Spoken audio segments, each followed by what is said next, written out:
5 দিনেও কিশোরগঞ্জের করিমগঞ্জের খামারে বিষ দিয়ে মাছ নিধনে জড়িতদের আটক করতে পারেনি পুলিশ। ক্ষতিগ্রস্তরা জানান, এবছর তাদের অন্তত 20 লাখ টাকার ক্ষতি হয়েছে।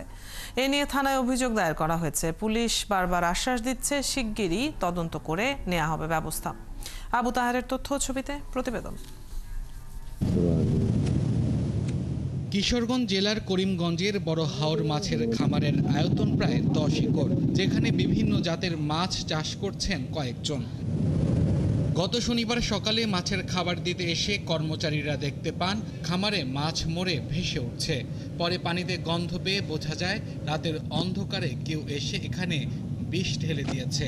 এখানে তো বহুত টাকার মাছ ছিল, এই পুরা মাঠের মাছ, হাওরের মাছ সব নষ্ট করে লাইছে। ক্ষতিগ্রস্তরা জানান, আর কয়েকদিন পরই খামার থেকে মাছ ধরার কথা ছিল, যেখান থেকে 20 লাখ টাকার মাছ বিক্রির আশা ছিল তাদের। আমরা 10 লাখ টাকা দিয়ে পিছিয়ে লাগলাম, লাগার পরে 5 লাখ টাকা খরচ, 15 লক্ষ টাকার মতো গেছে। স্যার, এখন আমি কি করব? এখন আমার মাছগুলি বীজ দিয়ে মেরে লাইছে।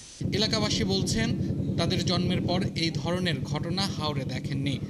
যারা এই কাজ করেছে তাদের দ্রুত আইনের আওতায় আনার দাবি তাদের। আমরা এদের বিচার চাই। মাছ একটাও না, শুধু পানি পড়ে রয়েছে।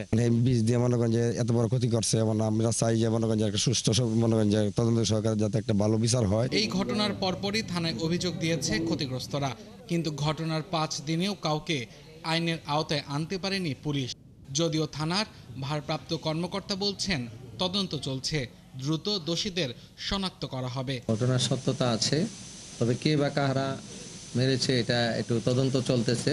প্রাথমিকভাবে সাব ইন্সপেক্টর গিয়েছিল, এই বিষয়ে আইনগত ব্যবস্থা প্রক্রিয়াধীন আছে। গেল জুন মাসে এই ঘেরে বিভিন্ন জাতের মাছ ছাড়া হয়েছিল। আব্দুল আল মামুন, ৭১।